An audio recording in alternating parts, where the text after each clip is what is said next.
I just want to make sure the all panelists, all ProNet team, their name is prefixed with a star. I have tried to put everyone's, but if your name does not have prefix, please put it. And also, panelists, if you're muting, unmuting, if you're used to it, good. If you're not, pay attention. Maybe Somesh or Vikas ji may, just give you an indication. This is not, you're able to hear your audio. Yeah. Thanks, sir. I promise.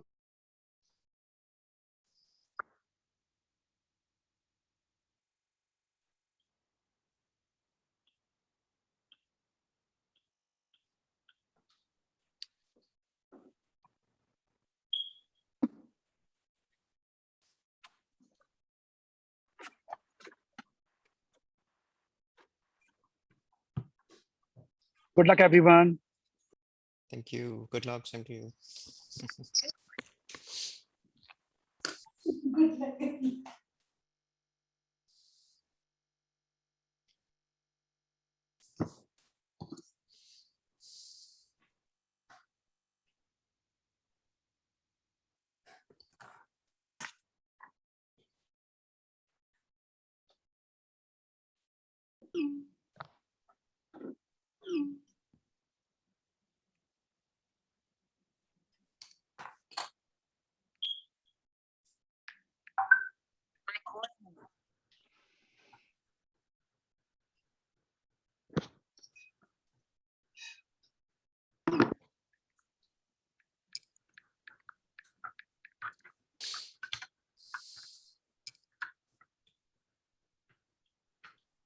It's outside. Yeah, I think we should get started now. It's 4:05, Yeah. so that's good. Okay. Good afternoon, everyone. And Jai Shri Krishna. My name is Swapnil Chandak, and I have the honor and the privilege to kickstart this first event by the MMNA Professional Network. The name of this event is Fireside Chat, Successfully Navigating Your Career in the Post-COVID Normal. And we have a wonderful panelist here who will be talking and taking your questions as well. As I go more into the details of this session today, I want to kind of briefly touch point on what is the purpose of this networking and how it is important for our Maheshwari community. So next slide, please.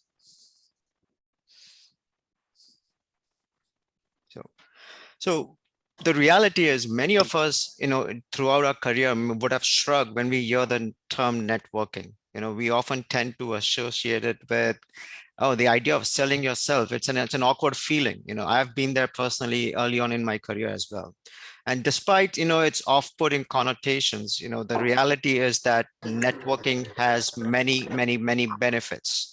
It pays off what you invest now, it pays off throughout your career, throughout your, your life, I would say that. The question that many of us actually kind of stumble upon is like, okay, how do we start networking? Where do we start? How do we start? What is appropriate there? And to many of us, it does not come naturally, So the fact is that the thought of starting a conversation with a stranger at a conference or an event, it's like downright dreading to many of us.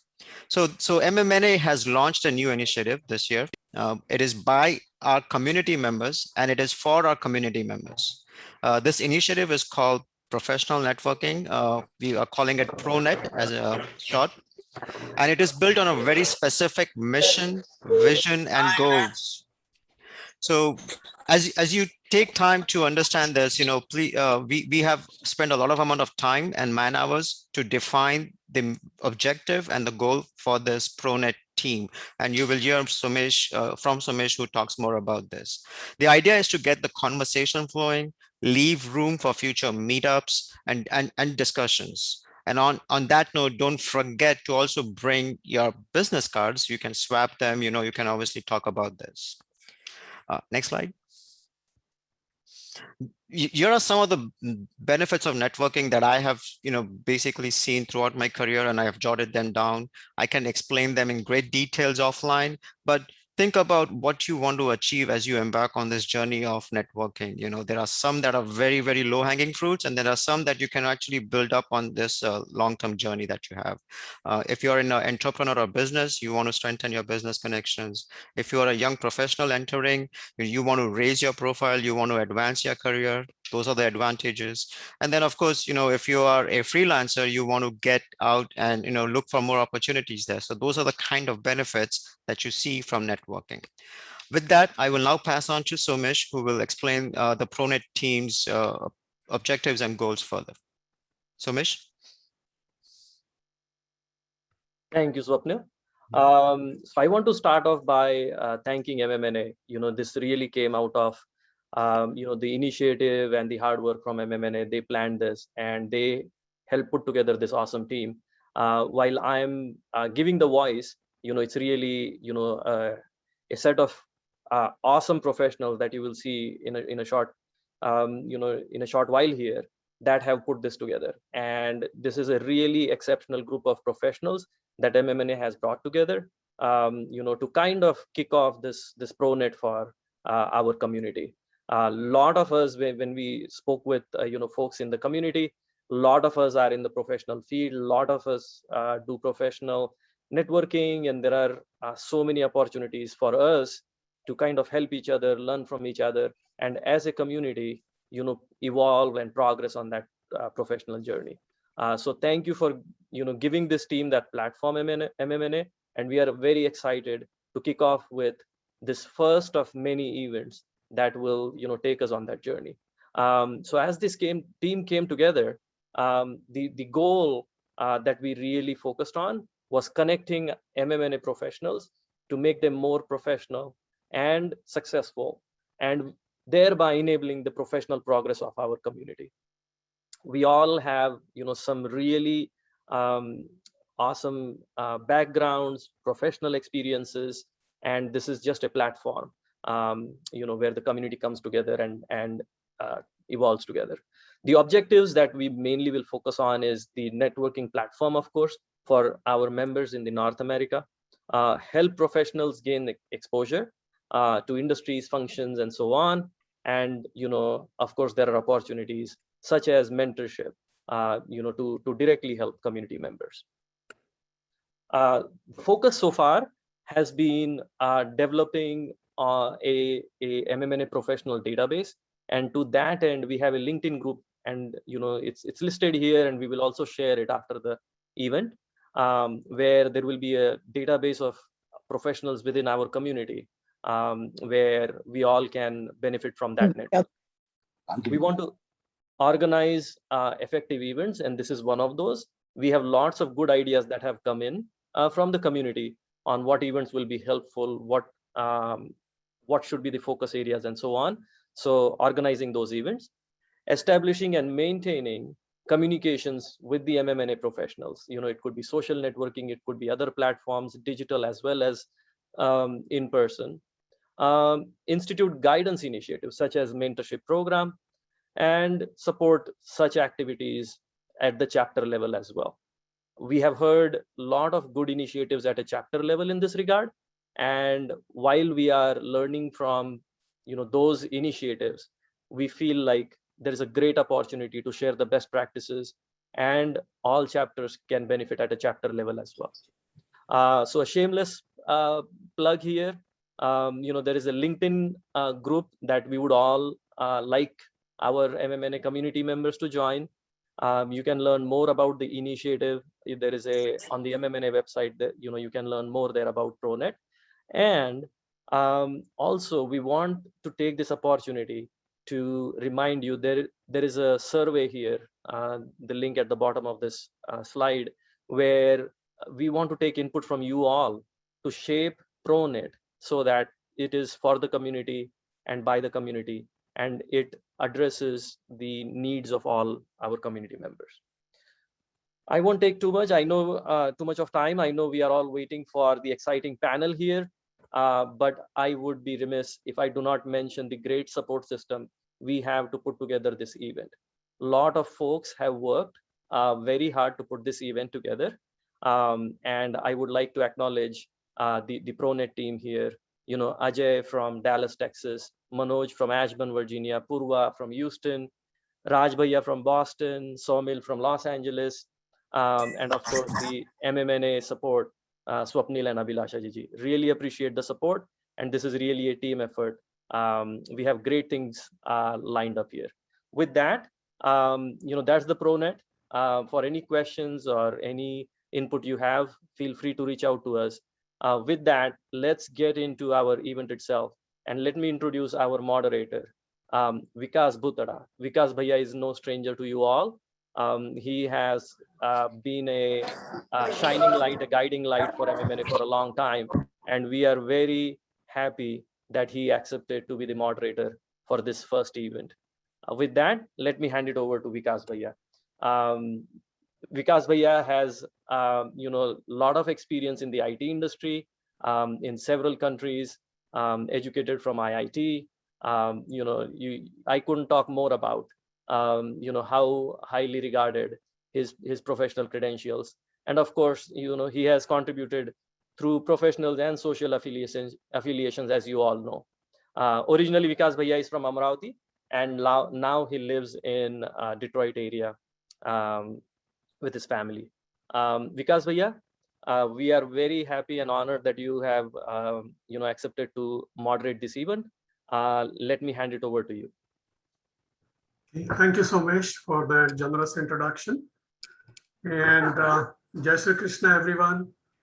First of all, I hope and pray that everyone is keeping safe and healthy, and at the same time cautiously enjoying the summertime.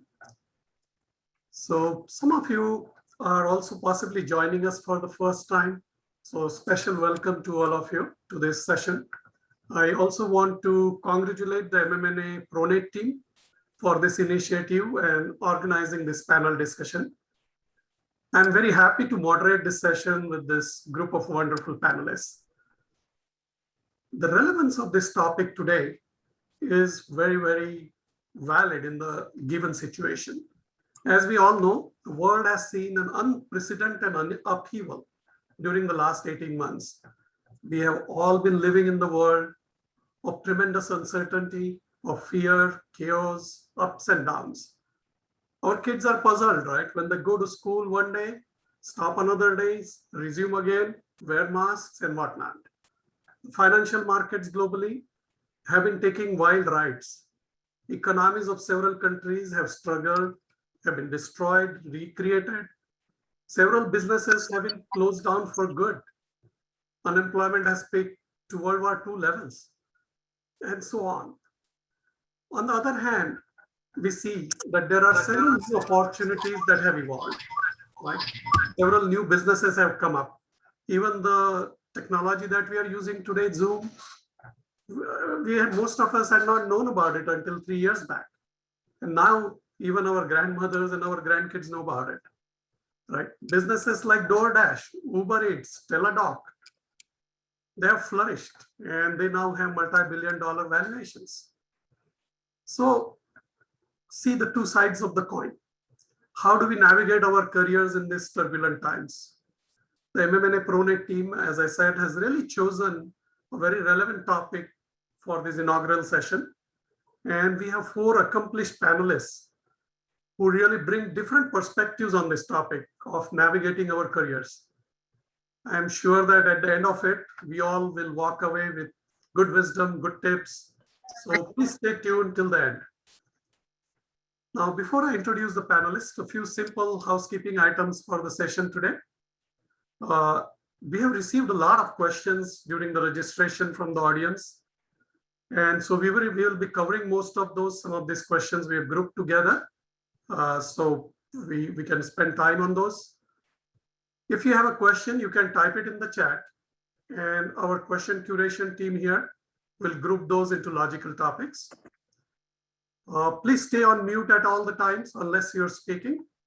And I encourage you to keep your video on so that we all would be able to see each other.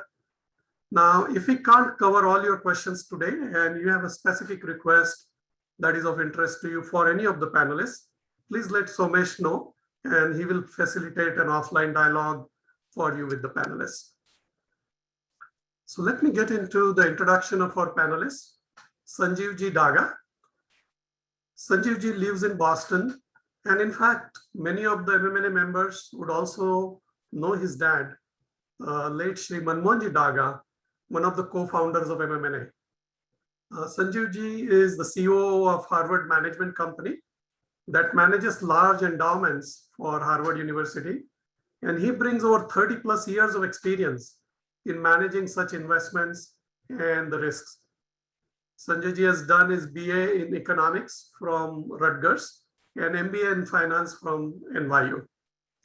Looking at his career profile and his serious financial work around risk management, you may think that he's a serious person and he's possibly managing risk all the time. But I should tell you a little secret about him. He's very adventurous. One of the things I found out was he had done bungee jumping off a bridge overlooking Victoria Falls in Zimbabwe and has done a 100-mile biking trip in the deserts of Utah. So you can imagine his adventurous nature on the other side. So welcome Sanjeev Ji to the panel. Next, Vishal Ji Sarda. Vishal lives in Metro Detroit area. Vishal is a senior director with a company called Apexon Global, a digital technology services and a platform solutions company.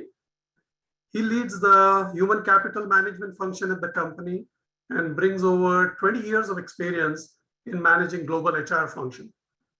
Vishal has done his Bachelor of Commerce and Master of Social Works and PG Diploma in Computer Applications from Chennai.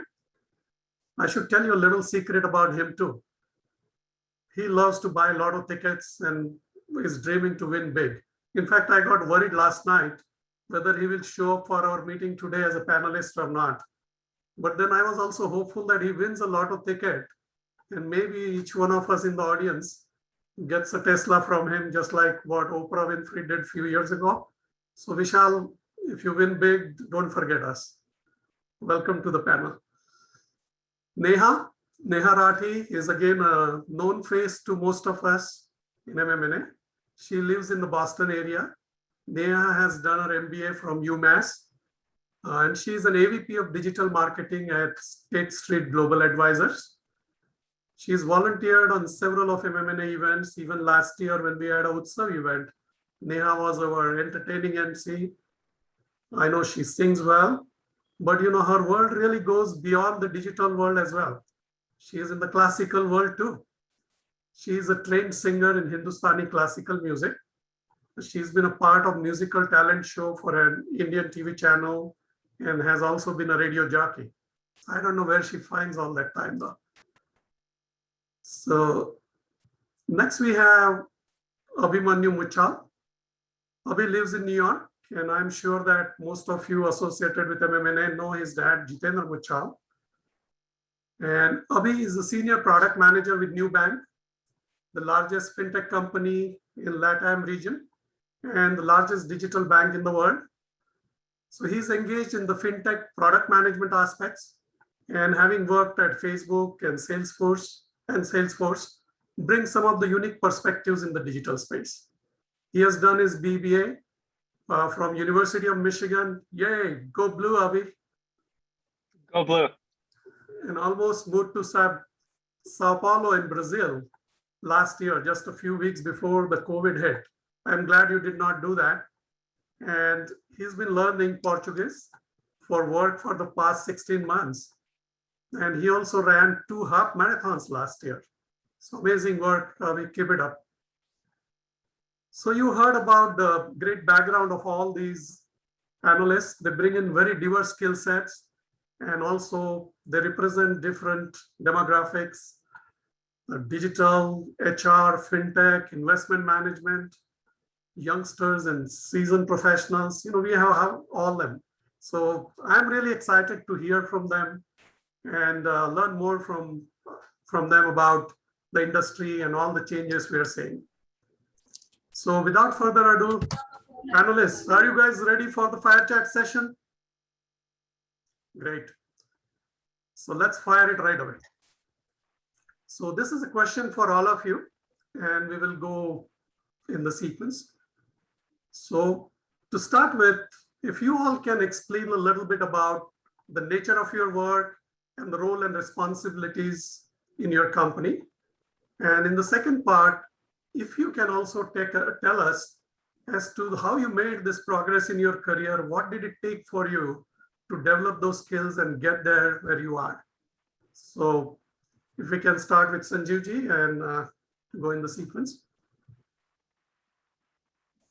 First of all, thank you, Vikashji, for that wonderful introduction. And on behalf of all the panelists, I'd like to thank the entire ProNet team for giving us all the opportunity to come together today.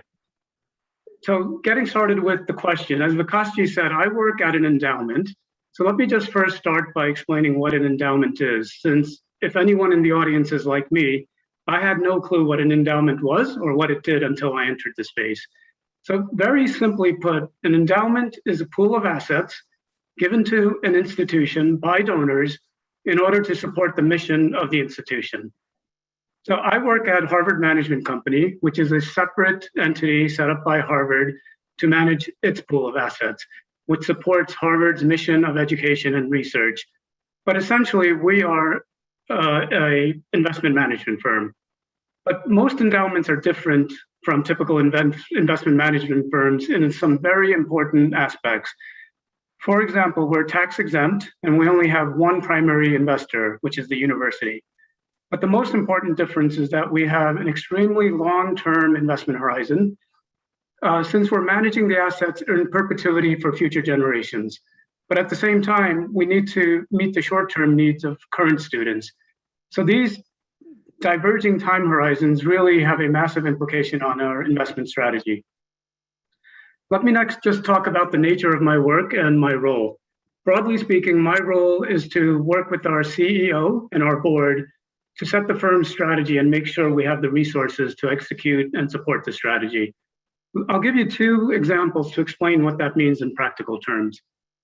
The first example relates to new markets we might be interested in investing in. For example, about 10 to 15 years ago, several endowments were interested in allocating more capital to China and India.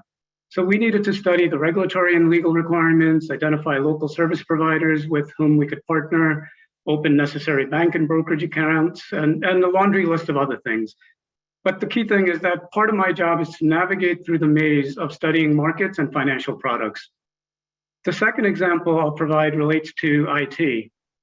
Since we have a very large and complex portfolio, we need to make sure we have the appropriate portfolio tools to manage it. And the conventional route is to buy third-party software and load your portfolio in an off-the-shelf system. But of course, we never do anything conventional at Harvard. So instead, what we decided to do was build our own software, since we have a somewhat unique way of managing the portfolio.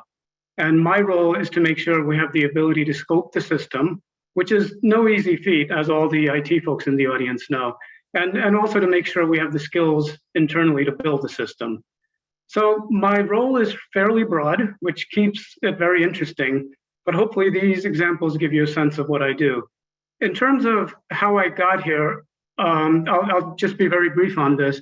I really started from what's called the sausage making, from the operations side of the business, which was, of course, at the age of 21, very much by luck. I didn't have a master plan of what I was going to get into. Again, I didn't even know an endowment is where I would end up. But I felt that working on the operational side, see how the sausage effectively gets made, put me in a very good position to see all the different functions of an investment management company. So that, I feel, ultimately positioned me over many years of experience to serve my role as COO at Harvard. I'll stop here and let others answer this as well. So can we go with Neha next? Sure. Okay, so I'll talk about where I work, what I do, roles and responsibilities, and we'll take the second part right after that. So I work for State Street Global Advisors. It's a financial services company. I'm part of the global digital marketing team with team members sitting in Australia, China, India, London, and of course, here in the US. I lead the US operations for the SSGA website. what my role entails, responsibilities are like managing internal and external stakeholders, defining priorities, managing timelines. I can say big part where I really focus is website management and website enhancement. If only I can stress enough on communication skills is something that I guess is something like even from writing email to organizing a big presentation for upper level management is something also that is part of my role. Now coming to the second part of the question that Vikasji put forward for us, that what steps did we take to progress in the career and how to develop those skills? I think I can probably speak a little bit in terms of my work experience. So having an exposure into a lot of work cultures and environment, because a maximum portion of my career has been consulting and contracting. So obviously I was exposed to a lot of work cultures and environments. I think that taught me a lot in terms of,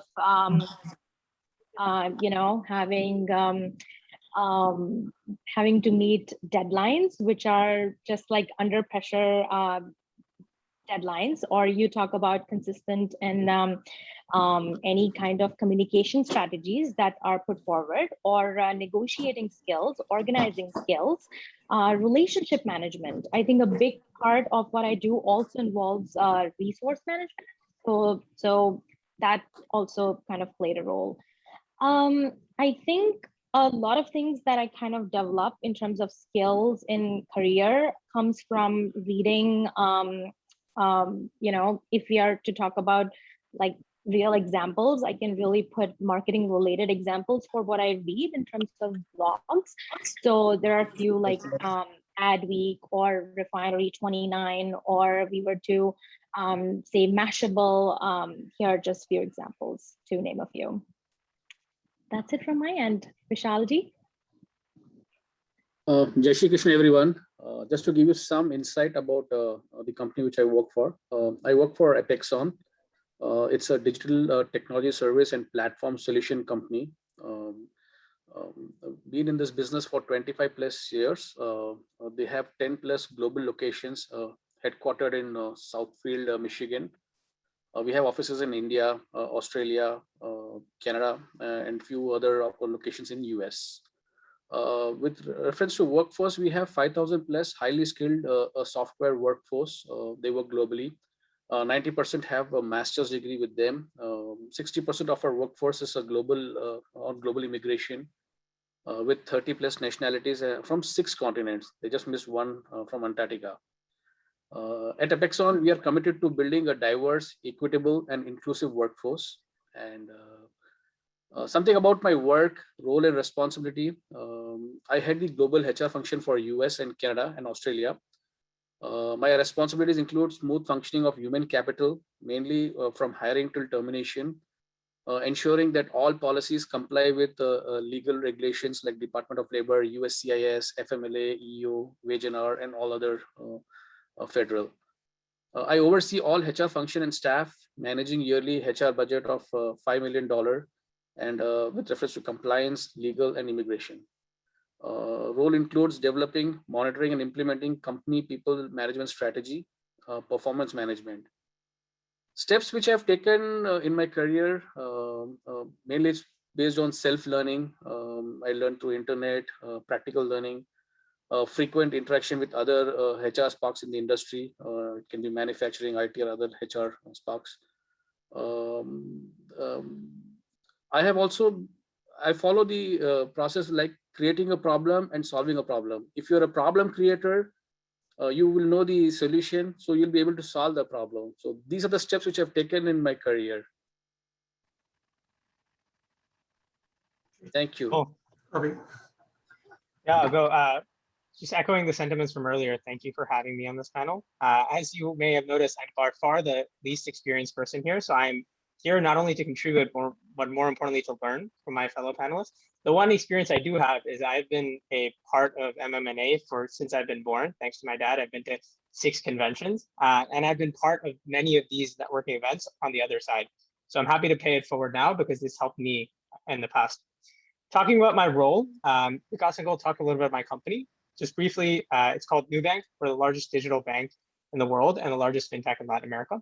Basically, think about all the banking services you have, whether it's a checking or savings account, investments, credit card, loan, insurance, mortgage. We do that all with the simple access of your app and provide the world-class customer service and low fees to do it. The company started 7 years ago, and we're now in Brazil, Mexico, and Colombia, and have been backed by some of the best VC firms in the world and growing very fast. So super, super exciting space to be in here. I've been in this role for about a year and a half. I'm a product manager. For those of you who don't know what that means, I think of it as kind of like a conductor of an orchestra. I work with different roles such as engineers, designers, marketers, data scientists, business analysts, all of whom bring their diverse perspectives together to build a product.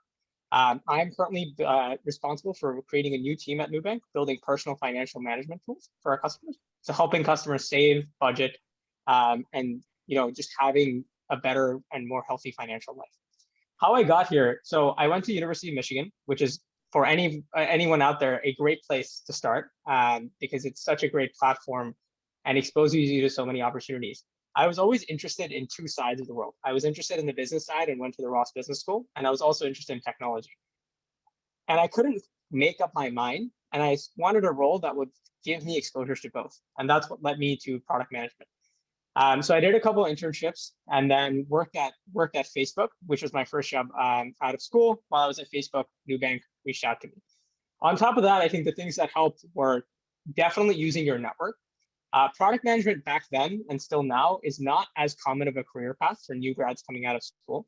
And so I leveraged a lot of people I knew through LinkedIn, and in fact, some of the people I knew through MMNA to help me understand the opportunities. And then as some of the other panelists meant, I just read a lot of books to understand what the role looks like and how I could prepare.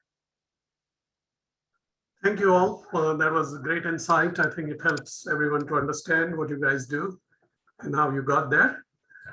So next question, Sanjeevji, and you would have 45 seconds to answer that. So if one would like to pursue a career in such a field, what are the traits or skills or attributes that one needs to learn or develop? And what do you personally look for candidates? Because you do a lot of hiring. What do you look for them? What do you look in them? All right, let's see how quickly I can talk. First, there's the standard prerequisites, things like being resourceful, having humility, and really being all in with the job you select. But it's a broad question because the area of finance, just like most industry, is pretty broad. So the specific skills that are needed really vary within each functional area. So as an example, if someone was interested in being in the front line and making investment decisions, then that person would have to have a different set of skills than someone who's an investment accountant, for example. So the investor would need very strong analytical skills and modeling skills and have the ability to conduct independent research to evaluate different investment options. But the investor should also be comfortable with having a very unpredictable and unstructured work schedule, because you really don't know what you're going to be working on each day. You have to react to specific company news, industry news, market events. By contrast, an accountant should be more comfortable with the routine schedule, set of tasks, since the timing is very predictable. But in terms of the traits I would look at, kind of more the softer traits, I would say one is, and these are probably not unique to what I look at or finance in particular, but one is very important is attitude, because most of the technical skills in finance can be taught, but having the right attitude towards teamwork, collaboration, and doing whatever it takes to get the job done is extremely important. The second thing I would just encourage everyone, and especially maybe some of the younger members of the audience, is to have patience. I see some degree of impatience, again, mostly amongst the younger employees who don't want to stick it out, and they jump at the first hint of feeling that they're not doing something different. So my advice is that people need to be more patient with their careers, since there's generally no shortcuts to reaching your goals, and it really takes time and hard work. And companies want to see your loyalty, which means that you may not always get things on your own timeline. I mean, having said that, of course, no one should stay in a job they don't like, but I've just seen a greater tendency for people to hop around from company to company, which could potentially have longer term negative effects. the last thing I will just say, now that I'm over my 45 seconds, is in finance, just like any other industry, data is the gold now. So there's just people are trying to get their hands on data, structure it. So anyone, I think the prospects for data analytics, data science, AI is very, very hot. And you can see Wall Street is just picking off people from various AI programs for this purpose and willing to pay a lot of money for that. So that's, I would say, one of the biggest trends is just how do we process data. Very good. That's a good way to put it. Data is the new gold, and analytics and AI are really the channels for future, definitely.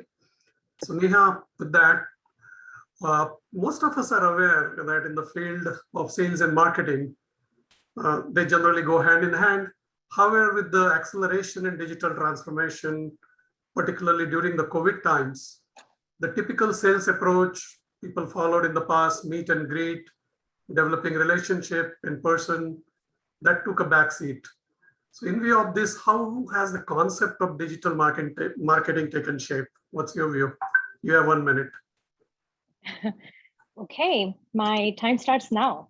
Yes, it is true that sales and marketing go hand in hand, and but it's also true that the good old days of selling and marketing in customers' face are long gone. So today's target audience, if we were to talk about target audience, I would say they are smart, they research, and they are a tough audience to please. So the key question that really makes a marketer's job accomplish what they're looking for, or a sales team what they're looking for, is to answer a basic question: that can the target audience relate to your product? So I would say what we've really seen emerging is brands that initiate, support, and demonstrate core values that are the core values of target audiences that your audience can relate to, are the brands that really outshine from others.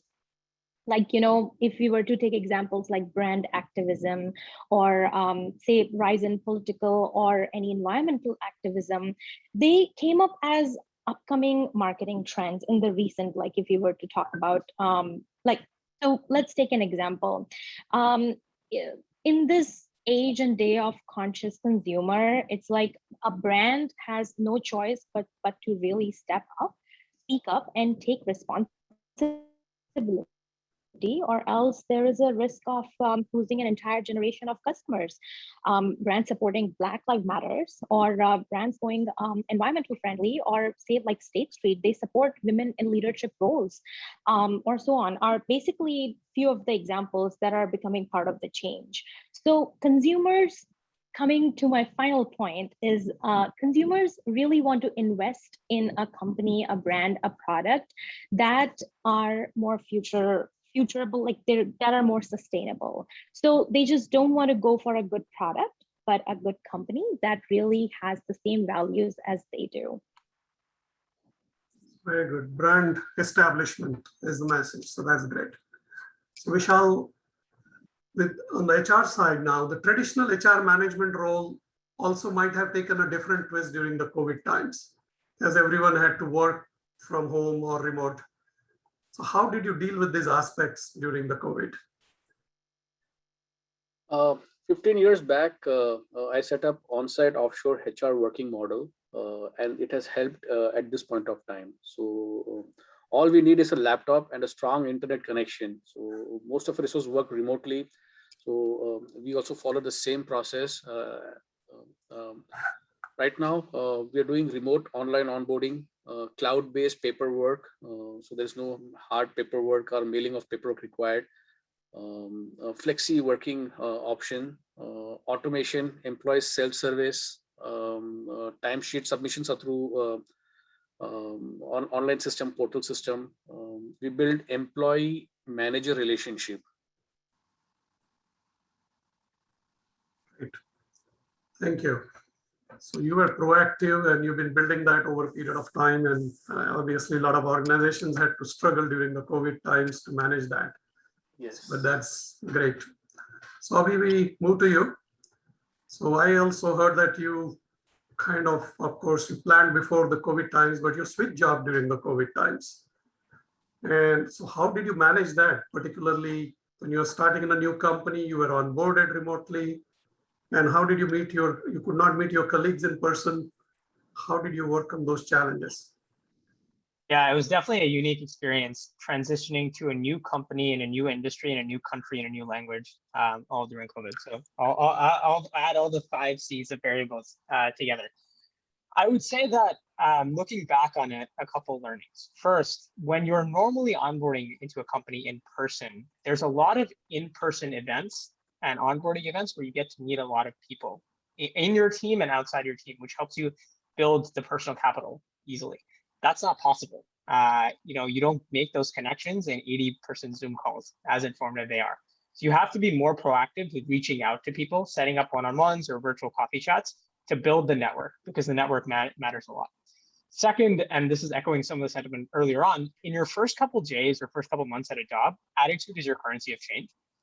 You come into a new company, you really don't know anything, and people are not really expecting you to deliver, but they're judging you based on your attitude and your ambition and your willingness to contribute. And so I think that helps a lot. And third, very tactically, in this remote world, asynchronous written communication is super, super important. And I found that because I went to a school that taught me how to do this very well, and because I worked at previous companies, I had an upper edge when I was able to write documents and share them with an organization of thousands of people. And that was able to get a ball rolling in a way that maybe actually was even better than in person. So those are the things I'd use. On a more fun note, I think that because I'm working for a company that is in a different context, I've tried to do many things to learn about the culture. So as you mentioned, I've been taking Portuguese lessons for 16 months, and I do all informal conversations in Portuguese. I watched some Netflix shows from Brazil. And so that helps build a bond that is harder to build when you're remote.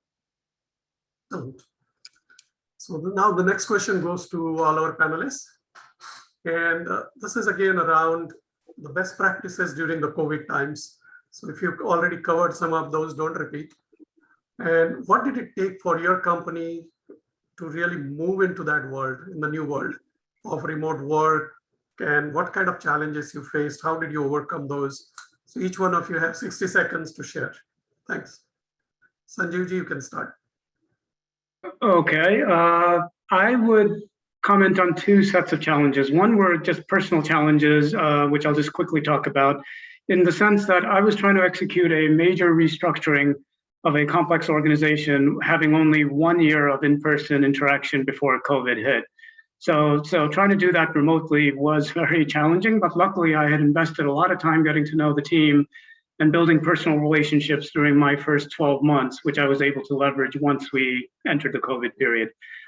At a broader level, the other set of challenges we faced were company level challenges, which I don't think are unique to me or Harvard, but they did present significant challenges when you consider the restructuring we were trying to execute.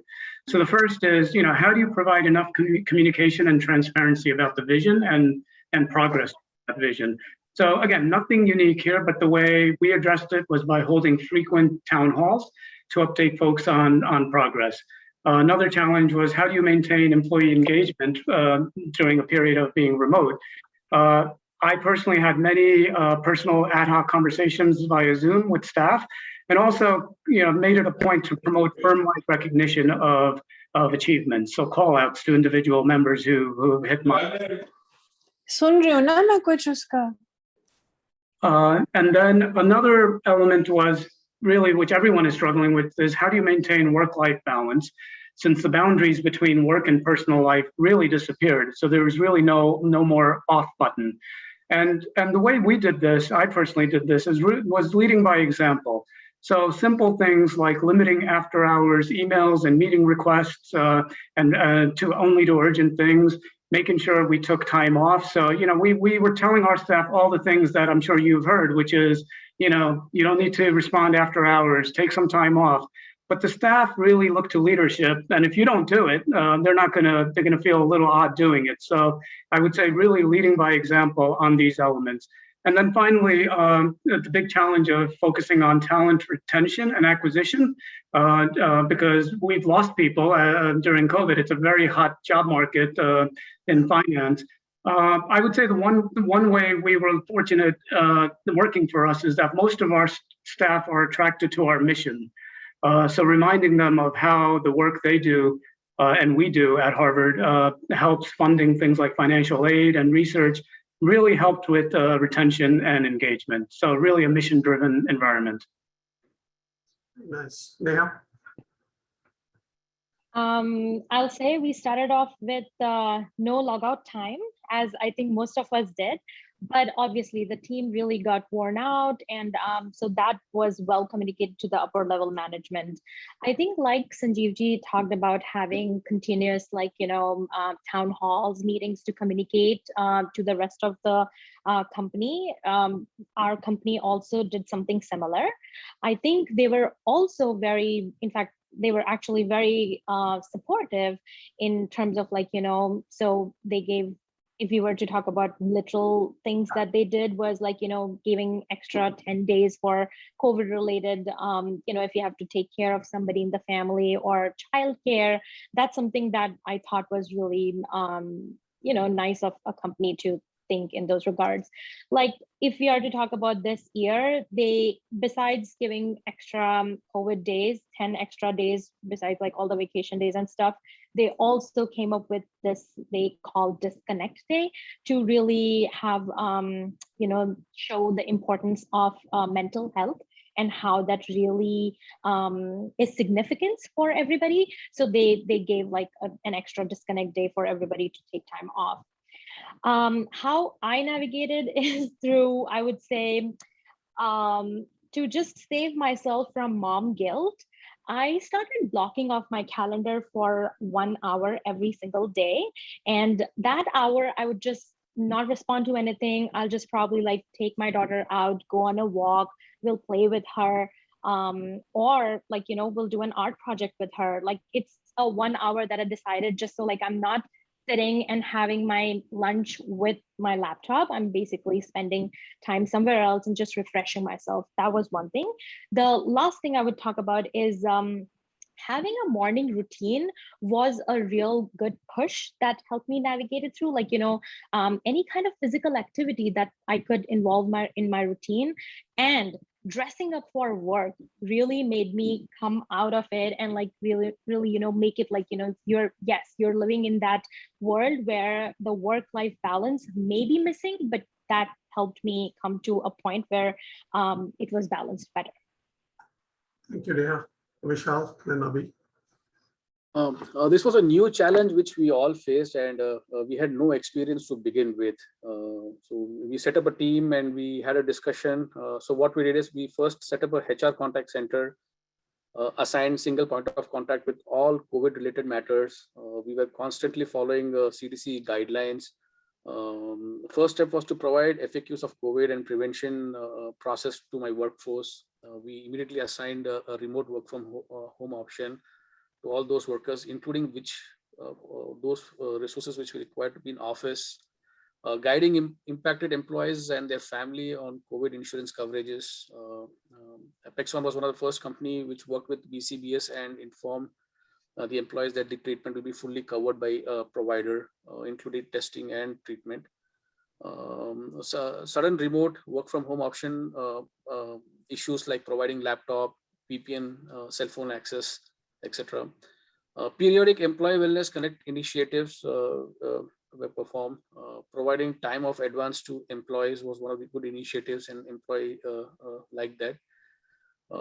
Now bringing back employees to work from 2020 onwards, 2022 onwards is one of the challenge. And in short, we have a better business continuity plan from other locations, which has helped us. Okay. So all the other panelists have actually talked about all the challenges. So I'm going to spin this question and talk about what are the opportunities from COVID, because I think you should never waste a crisis. And with every challenge, there's also some interesting opportunities. For us and our company, I think it was on two folds. First, as a business, what we saw in 2020 was a 5x acceleration of what we expected in terms of digital adoption. We're a fully digital bank. our competitors require you to go in person to do things at a bank branch, and that wasn't possible during COVID. And so we saw a lot of tailwinds, which helped our business. And what we realized is that we need to take advantage of that. And so around the time I joined the company, we shifted our roadmap to prioritize the products which would be necessary for people in these times. And I think that helped and has been paying dividends and will continue to pay dividends. The other thing we've learned from this is our biggest challenge as a business is finding talent. I spend 20% of my week interviewing or in interview debriefs. And COVID has allowed us to find talent everywhere. Beforehand, we just had an office in Sao Paulo. Now we have I have coworkers in 35 different countries. We have people from Sao Paulo to San Francisco, from Berlin to Bogota, and in 6 different continents. And being able to access a global talent pool has just been fantastic. And I think the diversity of thoughts and perspectives it's brought to our workforce has been awesome. And it's something that we hope to continue doing in a hybrid work model. So those are the 2 learnings that I think we'll take forward from this crisis. Great. Thank you for that perspective. Next question, Sanjeev ji, actually it's a question we just received from the audience, and there was another one earlier. So it's about companies give much less importance to experience compared to new ideas from youngsters. So what's your view on it? And the second question is, what are the opportunities and challenges of pursuing a career in the investment management field in general? So if you could take that. Okay, so let me start with the second question in terms of challenges and opportunities. So I would start out by saying that I've always found finance to be a very exciting sector because it's constantly changing. And because of this constant change, you're forced to evolve and innovate. Otherwise, you really run the risk of being left behind. So I know the same thing could be said of many other industries, but I feel that finance is much more real-time and direct and blunt in terms of giving you a report card on how you're doing. That's just my observation, but really in order to identify opportunities and challenges in the field, I think it's important to highlight some of the high-level trends. So let me just mention a few. The first trend is that over the past decade, there have been significantly large pools of sophisticated capital that's entering the market, which is looking for places to invest. So it had started about 20 years ago as endowments started getting more sophisticated with their portfolio following the Yale model. And then that led to sovereign wealth funds getting in the game. And then over the past decades, pension funds, foundations, and family offices have also taken notice. So this has at least 2 broad industry implications, which have already started playing out. The first is that the traditional ways of raising capital through investment banks or traditional lending facilities are being severely challenged since there's plenty of other sources of capital.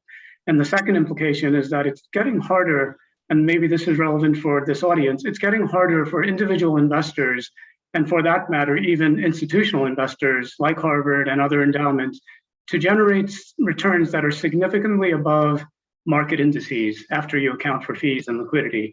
So you should just keep in mind that the easy money, I mean, of course, the Fed is being very accommodative, but it is getting very hard to generate above market returns, which takes me to the second trend. There's a big debate over whether active management or passive management is the way to go, or whether you do something in between like robo-investing. So as many of you know, Vanguard, the mutual fund company, made this argument a couple of decades ago that the average investor is better off using indexed management strategy and minimizing investment management fees in order to kind of keep up with market returns. I would say that that's even more relevant now given the compression of returns. The third important trend I just wanted to highlight is that impact investing is getting more and more attention, since there's just a growing class of investors that are interested in not only maximizing returns, which was the old game, right? Just do anything to generate the highest return. That was the old way of investing. But now it's not only maximizing returns, but doing so with social and environmental factors in mind. So several investment firms have already taken advantage of this by launching impact-focused funds. I honestly don't know how this will play out in the sense that, is this a fad or is this here to stay? But I think that there will be opportunities to make money in the space as it evolves.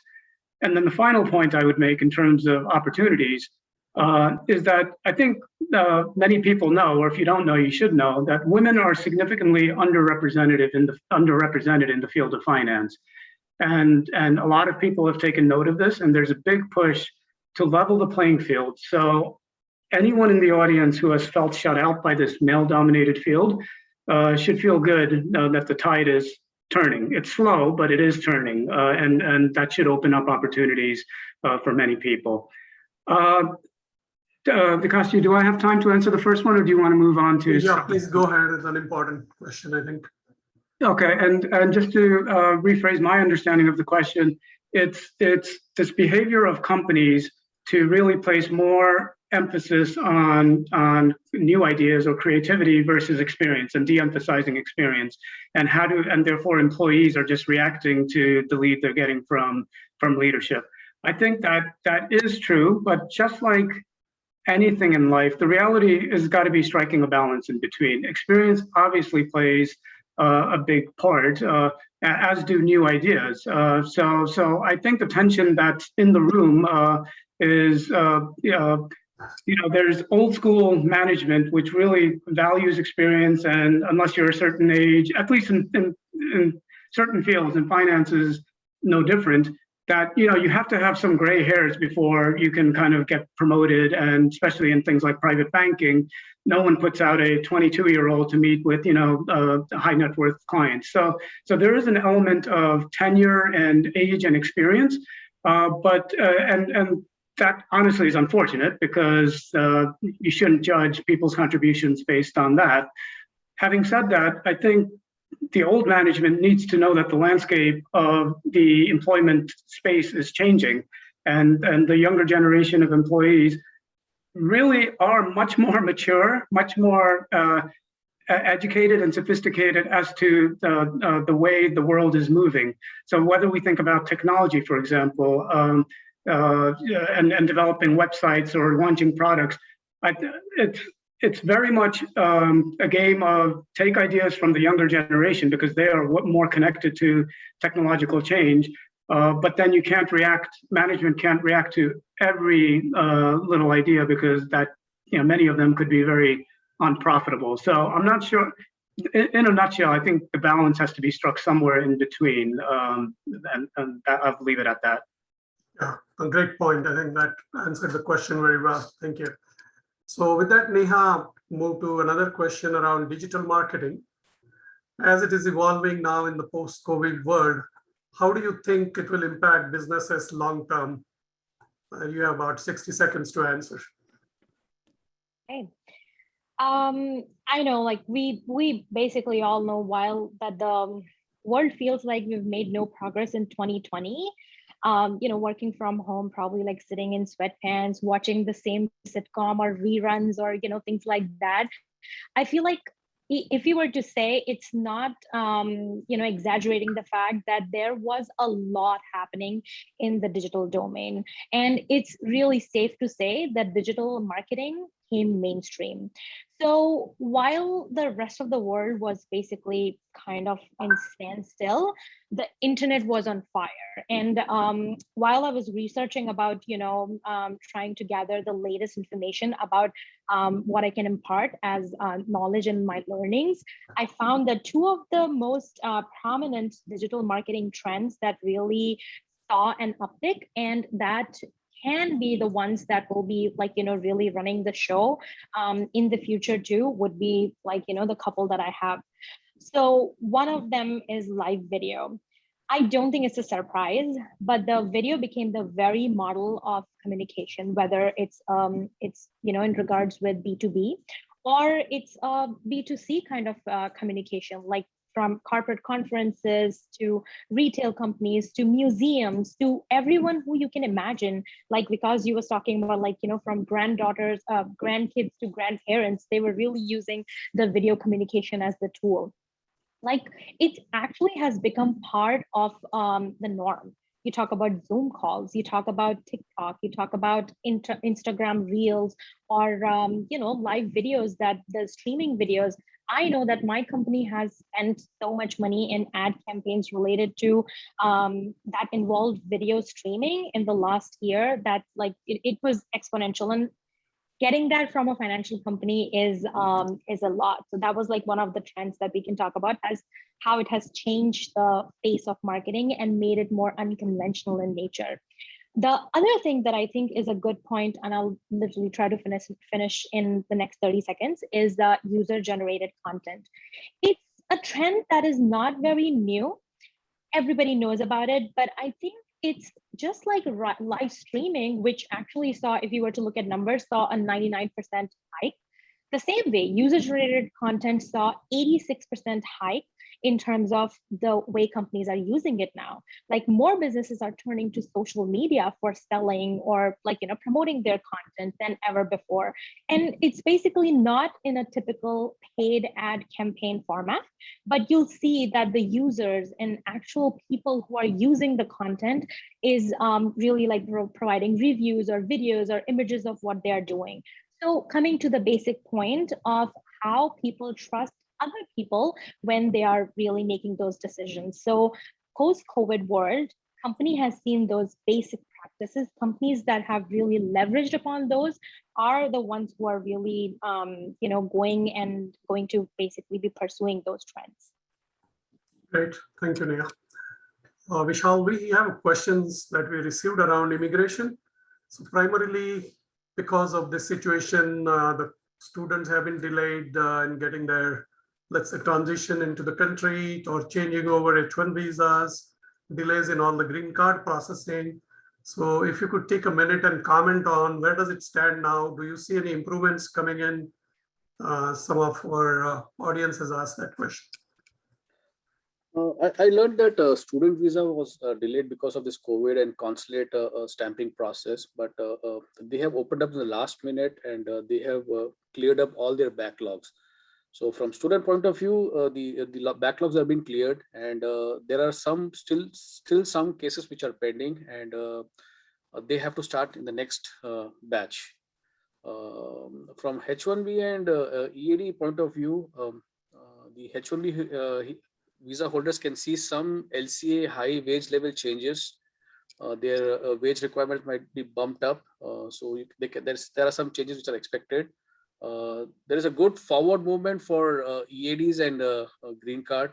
This year we have seen a lot of green card being issued when compared to last 4-5 quarters. And overseas consulate is like backlog with a lot of cases. So that's being addressed. Okay, that's great to hear about all round improvements in visas and green card processing. So that's great. So actually we are almost at or we've exceeded our time that we had scheduled, but I'm going to take the liberty of extending it by another 15 minutes because we still have so many questions which we haven't been able to take up yet, and they have been flowing in. So next question, Abhi, comes to you with, it's around the generation gap. So it's around, let's say if there was someone in your team of your father's age, how would you think you would feel comfortable in dealing with that individual or mentoring that individual or working with that individual? I'm putting you on the spot. Yeah, you're really putting me on the spot because I know my dad is in the audience. And your dad is there. Yeah, and him and I have had this discussion in the past. So I have actually worked with people who are, let's say, ballpark my father's age. I won't say exactly my father's age, and it has not been an issue at all. However, the thing I will say is I work largely in organizations which are the average age is much closer to my age. So when that is the case, it requires more effort from the person who is a little further away from the norm to, come work towards the norm. And that means, spending more time interacting with us and participating in some of our activities. And on the other hand, I think there's some recognition from people of my age of how to accommodate. For example, I think there's a different mindset and work life when you have kids. And for me and people my age, we would just continue working, to no end. And we have to recognize that to accommodate for people of different ages, you have to adapt different. So that's a little bit on like on the surface level. I think going to the depth of that question, in my opinion, I spend, as I mentioned, I spend a lot of time interviewing. I don't specifically think that having years of experience is a detriment. However, when we interview people to join our team, we don't talk about what is on your resume. What we do is we give you a hypothetical scenario. And we were like, how will you do in this hypothetical scenario? And in my opinion, your years of experience should be a benefit there.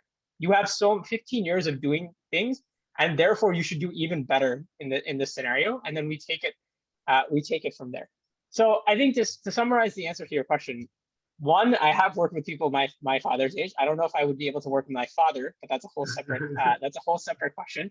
I think that there's effort required on both sides of the spectrum to make that cultural gap come together. And then finally, I don't think years of experience matters. It's more like how you can apply that experience and how you can adapt to that, the culture of the company in that mindset. Very well said. Right. So with that, Sanjay ji, we move to another question that's around investments. Someone is asking that, do you believe that the market volatility will stay? And if so, how should one deal with such wild swings? And the second part of the question is, obviously the new asset classes have evolved over all these years. So if you are 25 years old again, what new asset classes would you spend time learning most about? Okay, so I will start with the second one first, because that maybe sets up the first question. So, at a broad level, the asset classes have remained unchanged for quite some time, since there are still 4 primary asset classes: equities, fixed income, commodities, and FX. What has changed is the popularity of new investment structures, things like hedge funds, private equity, SPACs, and which invest in these same 4 asset classes. But now these new structures are referred to as asset classes. So I think that's what the question is probably referring to, is these new asset classes, which in my mind aren't really new asset classes. But I think it would be more informative first just to discuss the investment themes. To answer the question of, if I was 25, again, which sounds like a long time ago, if I was, what would I be looking at? So first, let me just address some themes, and then the answer will come out of that. The first one I've already touched upon, which is impact investing. The two biggest impact themes that are catching fire right now are addressing climate change and addressing the social and economic inequities. There's going to be a lot of money, and there already is, pouring in to address these issues. So if I were 25 again, I would focus on studying how the science of climate change interacts or intersects with investing, since there will be a lot of innovation in this area and therefore a lot of opportunity to make money. The second theme that's still in its early innings is around biotech investing. So this sector is benefiting from huge tailwinds due to several factors. The first is that the big pharma model has changed, and it changed some time ago, because these big pharmaceuticals are doing less in-house drug development and instead outsourcing this to biotech firms. The second is that the FDA has changed its approval process. So that leads to quicker approvals and less money being spent on lengthy trials. Another trend is that, with the success of the Human Genome Project, it's really led to some incredible breakthroughs in finding cures, things that are way beyond my kind of understanding. But this is really accelerating cures for things, and biotech firms are taking advantage of that. And the final factor is that I mentioned this earlier, there's just a tremendous amount of money looking for places to invest. So the impact of this on biotech is that it just makes financing and funding projects much cheaper than it used to. So those are a few themes. The last thing I will talk about in terms of themes is that many institutional investors are looking for uncorrelated returns. And I know this is a bit of an esoteric topic, so let me explain. The largest risk factor that most institutional investors have is driven by equity markets, because we're over-allocated to equities, as we should be. So we're always looking to find ways to diversify our equity risk. And a way to do that is to find products that offer uncorrelated returns to equity markets. And some investment firms have launched products that focus on this, but there's still a long way to go in terms of fulfilling this need. So I would say, to maybe wrap up this portion of it, if you're looking for investment ideas, I would say a couple of themes to focus on are climate change, biotech, and the IT sector at large, since there's still significant opportunities to make money in these areas. In terms of volatility, I mean, this is a bit of a tricky question because you have to think about horizons. So there's short-term volatility versus long-term volatility. If you zoom out and look at the volatility charts for the longer term, we're at pretty subdued levels of volatility. Of course, you can zoom in, and for example, if you look at this past week, with all the things going on, volatility spiked quite a bit. So it's really tricky to answer that question without knowing time horizons. But the other part of volatility is, is there artificial volatility or real volatility? Over the past several years, the volatility has been artificially depressed based on central bank actions. I mean, they're just flooding the markets with liquidity, and that just puts a floor on the bottom of equity markets by and large. So that I view as artificial levels of volatility. So if you take those guardrails off, volatility could be really spiking around quite a bit. But investors have gotten so used to this, what they call the Fed FOMC put, that volatility will probably remain subdued. But I mean, the last thing I'll say is, I mean, you don't know when the next crisis is going to happen. That's just the definition of unexpected risks, whether it's geopolitical or otherwise. So do I expect volatility to stay low? Probably in the short term, yes, because the Fed will be there to protect. But in the longer term, there are things outside what the Fed can do, and it wouldn't be surprising at all for it to see it spike. Great, thank you.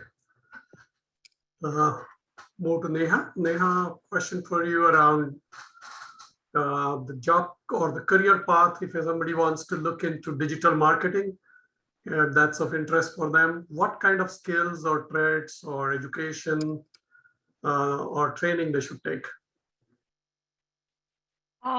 Okay, so if I would say, like, besides a relevant, educational background and a certain number of years of experience that you need to a level that you're applying for, I would say good knowledge of data analytics platform, like for example, Tableau, or let's talk about experience in any project management tools like Jazz, Workfront, things like that. I know, like, my job needs expertise. You need to be an SME into one of the website management tools, so like Adobe Experience Manager. So something like that, a software or skill like that would help. I think you got to be best friends with MS Office Suite. We live, breathe, and I would say, live in Excel files and PowerPoint presentations, be it for our team or for, spending, basically giving it out to external stakeholders, clients. So that's good. I would say solid communication skills. And why I want to say solid is because somebody who can say no politely and somebody who is not afraid to push back is somebody who should really go for roles like these, because communication does play a big role. And then someone who is, very comfortable working in fast-paced environment, because you become the face of the company. So the deadlines, meeting deadlines is something that you really want to be, looking at. There is less, basically, because you cannot be making too many errors. So there has to be, because if it's a marketing campaign, if it's something that's going out in the public, so you got to be really have the capability of having attention to detail, and then somebody who can really learn and has the constant urge for trying new things, and being with the market trend would be a good fit. Right. And Vishal, so with this increase in remote work, remote jobs people are working on, what do you think is the impact on productivity of people? Has it been productive? Has it been less productive than before? What's your view? It's a very good question, Vikaji. I mean, when we compare this for 2019 and 2020, 2021, so what we have seen in past is the productivity has gone up. We can see workforce saving their travel time, and they plan in a better way. The productivity has gone up. The employees are also happy, as far as the employer is also happy. This is from software IT industry point of view. Things might be different from manufacturing or a restaurant or any other different industry, but from software point of view, it has been more productive, and we will see more such remote work from option and flexi options going forward. Right. With that, we will go for last two questions that we received. Neha, I'll go back to you with another question around raising kids. And so what would be your advice for folks who took some time off to raise their kids and are looking to re-enter the workforce? Sure. I think the first and foremost, which I think we sometimes really need to remind ourselves, is to never stop believing in ourselves. Because when we go back to, after taking the break there, I remember at the time when I used to make spreadsheets of jobs that I've applied for in a day, around 30 to 40 places, like in a single per day. I would put in all the details about, okay, what was the login credentials and stuff like that. And I'll just wait every day. And then with that attitude, I'll start everything the next day. So it is tough, but probably it can be taken as a learning opportunity. Why not? We may think we've gotten rusty with the time off or the break that we took, but why not invest that time into learning something new? Maybe a certification course, maybe an extension course. Like I actually did project management from Harvard School at that time. So that basically, or attend events like this, networking events. Really take advantage of social media. Think about LinkedIn. That's a great platform.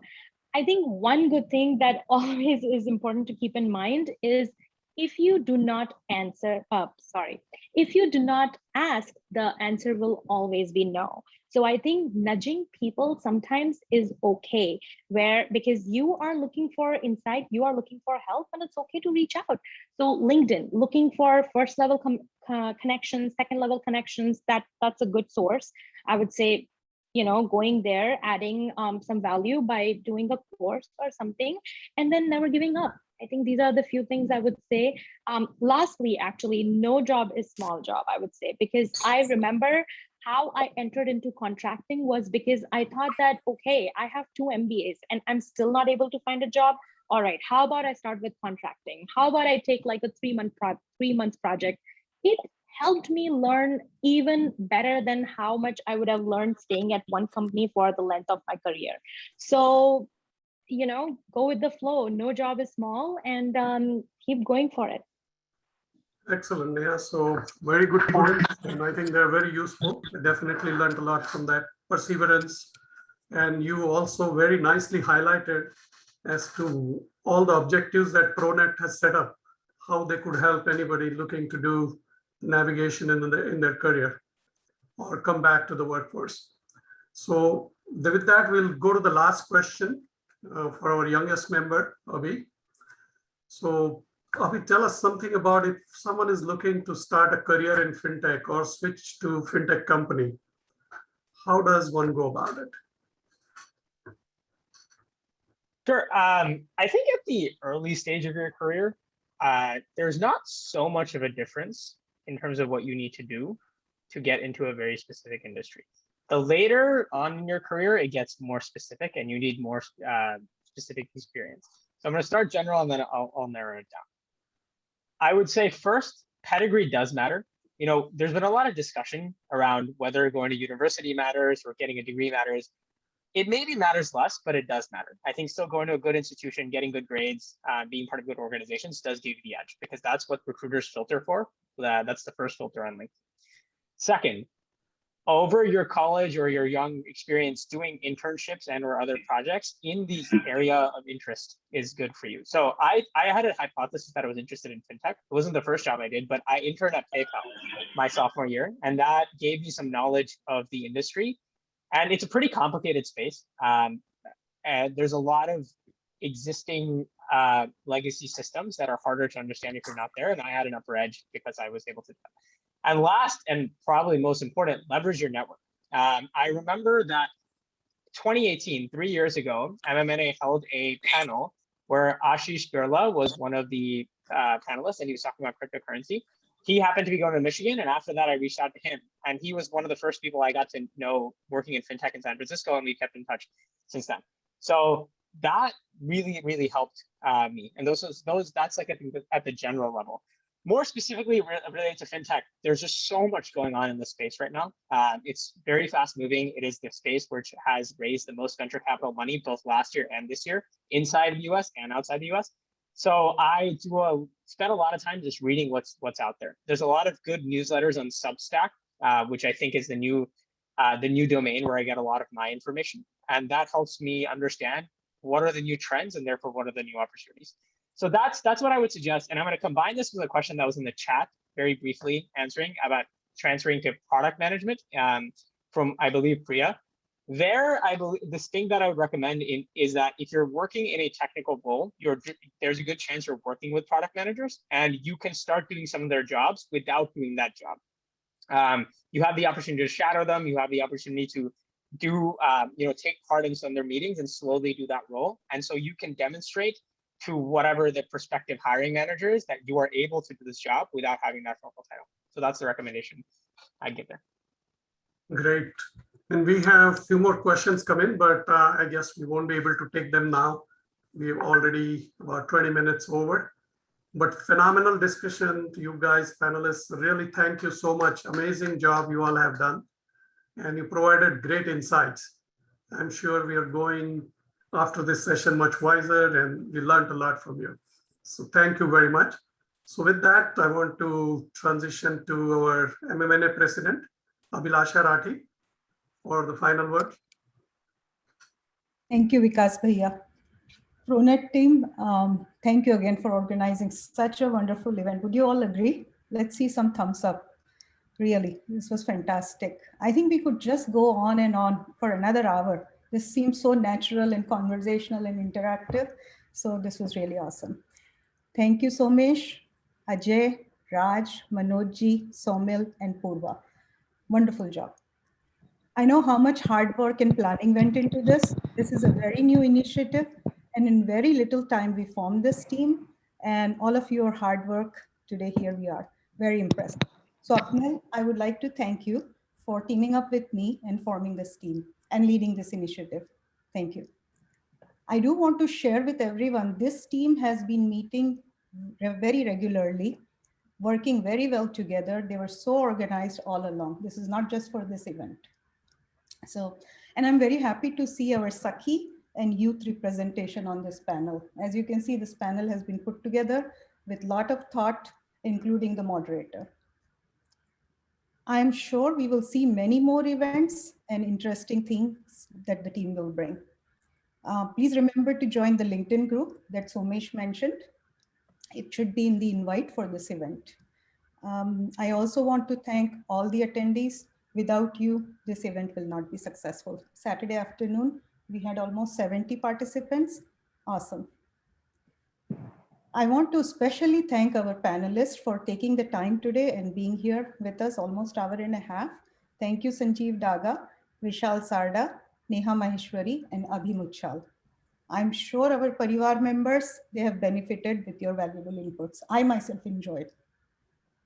Big shout out to Vikas Bhaiya. Despite of his busy schedules, he and Poonam Bhabi are here again with us, volunteering and helping all along, year after year. Thank you.